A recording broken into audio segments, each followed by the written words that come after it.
So ఈ మధ్యకాలం లోపల ప్రీమెచ్యూర్ ఎజాకులేషన్ అనేది ఎక్కువ చూస్తున్నాము. నడి వయసు లోపల అండ్ పెళ్ళైన వాళ్ళ లోపల, వృద్ధుల లోపల ఎక్కువగా చూస్తున్నాం అనమాట. హలో అండి, నేను doctor Lokeshwar, doctor care homeopathy నుండి మాట్లాడుతున్నాను.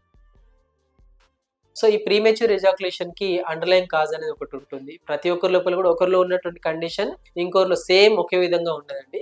సో ఈ ప్రీమెచ్యూర్ ఎజాకులేషన్ అనేది ఎక్కువగా చాలా మంది లోపల చూసేదంటే సైకలాజికల్ ఆరిజిన్ అని చెప్పి చెప్తుంటాం. వాళ్ళు ఉన్నటువంటి tension, stress, anxiety, sleep proper గా లేకపోవడం వల్ల ఇలాంటి సమస్యలు అనేది రావడానికి అవకాశం ఉంటుంది. అండ్ చాలా మంది కూడా ఏజ్ రిలేటెడ్ గా 55 వాళ్ళు కూడా మన దగ్గర చాలా మంది వస్తున్నారు. సో ఈ ఏజ్ లో మాకు ఖచ్చితంగా నార్మల్ అవుతుందా సార్ అని చెప్పేసి ఫస్ట్ రావడం వాళ్ళు అడుగుతున్నారు. సో ఏజ్ రిలేటెడ్ గా 60 to 70 ఏజ్ గ్రూప్ లోపల న్యాచురల్ గా మగవాళ్ళ లోపల కొంతవరకు ఈ సెక్షువల్ వీక్నెస్ అనేది రావడానికి అవకాశం ఉంటుంది. బట్ హోమియోపతి మెడిసిన్స్ వాడడం వల్ల, వాటితో పాటు కొన్ని లైఫ్ స్టైల్ మాడిఫికేషన్ చేసుకోవడం వల్ల వారి లోపల కూడా ఈ సమస్యను అధిగమించిన కేసెస్ కొన్ని వేలల్లో మన దగ్గర ఉన్నాయి. సో ఒకవేళ ఏజ్ ఫ్యాక్టర్ ఒకటే కాదు ఇక్కడ, దాంతో పాటు నడి వయసు లోపల కూడా 25 నుండి 30 సంవత్సరాల లోపల వాళ్ళు కూడా ఈ ప్రీమెచ్యూర్ ఎజాకులేషన్ సమస్యతో బాధపడవాలని ఎక్కువ చూస్తున్నాం. సో దానివల్ల బేసిక్ కారణం ఏంటంటే టెన్షన్, స్ట్రెస్ లెవెల్స్ ఎక్కువగా ఉండడం, యాంగ్జైటీ లెవెల్స్ ఎక్కువగా ఉండడం, స్లీప్ ప్రాపర్ గా లేకపోవడం. వీటిని ఫస్ట్ సరి చేసుకోండి. అండ్ డైట్ లోపల కొన్ని మార్పులు చేసుకోండి. ఎక్కువ మసాలా ఆహార పదార్థాలు కాదు, రెగ్యులర్ గా సీజనల్ గా లభించే ఫ్రూట్స్ ని ఎక్కువ తీసుకోండి. దాంతో పాటు డ్రై ఫ్రూట్స్ ఎక్కువ తీసుకోండి.